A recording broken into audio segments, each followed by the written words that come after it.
Top 10 salatga qo'shib qo'ysa bo'ladigan lecho salatini hozir o'rgataman. 1 kilogramm pomidorni po'stlog'idan ajratib olamiz.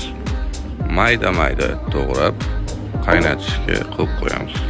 3-4 daqiqada pomidorni suvlari chiqishni boshlaydi. Shu payt piyozni qalin-qalin to'g'rab, pomidor ustiga solib qo'yamiz. Lecho uchun oq piyozdan foydalanganingiz ma'qul, chunki oq piyoz juda ham shirin bo'ladi.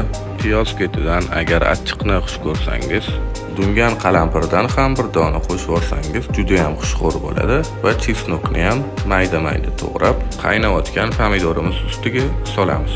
Endi navbat bolgarskiyga keldi. Mayda kubik to'g'rab, bolgarskiyni ham solamiz. Tabga ko'ra tuzlarini berib, 10 daqiqa davomida qaynatamiz va plitadan olib, bir bog' ukropni to'g'rab, ozgina yog' quyib, 2 soat muzlatgichga qo'yib qo'yamiz va bemalol yeyishingiz mumkin. Sizlarga faqat bon appetito.